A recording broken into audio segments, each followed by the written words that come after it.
Assalamualaikum, welcome back to my channel. Kembali lagi sama aku Selfie atau Bunda Pica. Di video kali ini aku mau meneruskan video sebelumnya tentang tips atau cara menstimulasi anak agar cepat berjalan.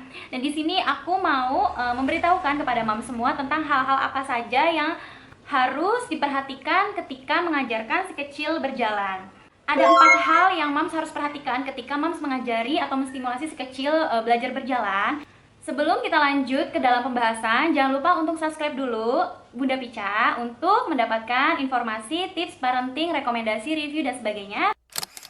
Yang pertama, hindari menggunakan baby walker. Nah, ini sebenarnya pasti moms juga, beberapa moms pasti udah tahu juga, karena memang sering banget dibahas oleh beberapa akun-akun di Instagram tentang parenting, akun-akun parenting. Itu kalau memang sudah sejak tahun 99, laporan Akademi Amerika sudah tidak merekomendasikan baby walker. Kenapa? Karena memang banyak banget kekurangan dari baby walker yang sebenarnya tidak baik dalam perkembangan berjalannya si kecil. Nah, yang pertama itu adalah baby walker itu sudah dicatat banyak kasus di tahun 99 itu.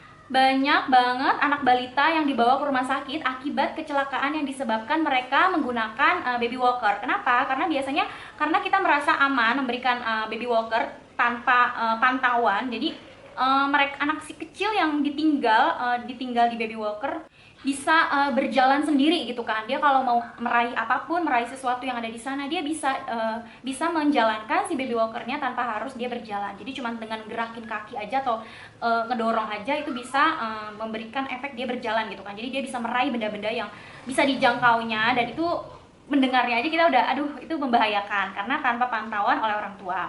Selain itu juga dampak negatif lainnya akibat si baby walker ini adalah si kecil jadi malas untuk menegakkan kakinya. Mereka jadi justru malah bukan mempermudah si kecil belajar jalan, tapi malah jadi males untuk berduduk tegak dan juga menjejakkan kakinya ke lantai. Sehingga kalau misalkan dibiarkan, malah justru otot kakinya itu nggak bisa kuat gitu. Dia nggak terbiasa untuk menjejakkan kakinya dan menopang badannya dia gitu. Itu kan jadi membuat si kecil yang udah terbiasa memakai baby walker, ketika nanti dia dititah, mereka akan malas gitu untuk bergerak, untuk menegakkan kakinya kayak gitu. Karena terbiasa menggunakan baby walker yang mana dia tanpa harus kayak gini, melelahkan, capek gitu kan, dia udah bisa meraih apapun dengan bantuan si baby walker. Selain itu juga yang kita tahu tentunya kalau misalkan menggunakan baby walker juga sangat amat membahayakan, karena yang tadi itu dia bisa meraih benda-benda apapun yang ada di jangkauannya dia dengan cara meraihnya, mengejarnya atau mengambil barang tersebut itu dengan cara mendorong si baby walkernya. Yang kedua, baiknya adalah tidak menggunakan alas kaki apapun. Jadi lebih disarankan itu belajar jalannya adalah di rumah dulu, di lantai atau di playmate kita, playmate tipis aja. Itu kita nggak perlu pakai alas kaki apapun. Jadi mungkin memang akan lebih baik kalau misalkan ngajarin anaknya jalan itu di rumah dulu gitu kan, sampai dia bisa bisa menapakkan kakinya dia dengan bantuan, atau berdiri dengan tegak tanpa bantuan kayak gitu. Baru nanti kita bisa ajak mereka keluar dengan alas kaki. Tapi sebenarnya juga pun di luar kalau memang tidak panas, bisa tanpa menggunakan alas kaki kalau memang bukan aspal kasar gitu ya, Mams. Keadaan ini bisa membantu si kecil untuk meraih keseimbangan dan juga koordinasi. Oleh karena itu disarankan di masa-masa si kecil yang memang belum terlalu lancar itu untuk berjalan tanpa menggunakan alas kaki atau sepatu.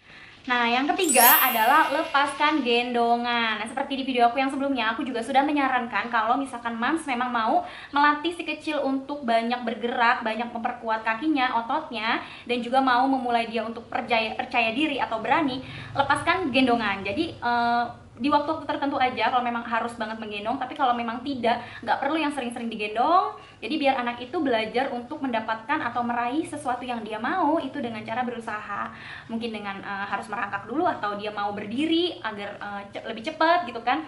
Jadi untuk mewujudkan harapan agar si kecil bisa berjalan sebelum usianya 1 tahun, ajari aja Mams anaknya perlahan, sesering mungkin lepaskan pegangan, lepaskan gendongan, supaya kakinya semakin kuat dan juga gerakannya semakin lincah.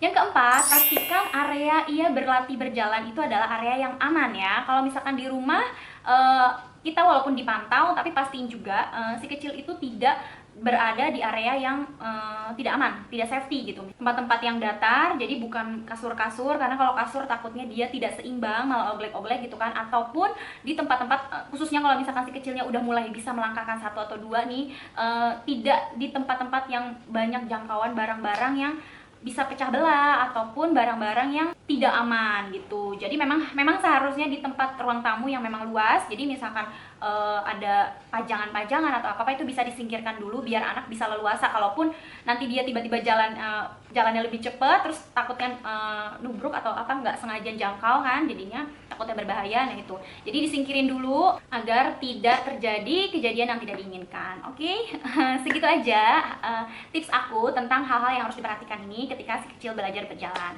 Semoga bermanfaat untuk kami semua dan semoga si kecilnya cepat berjalan sebelum usia 1 tahun. Oke, sampai jumpa. Bye-bye.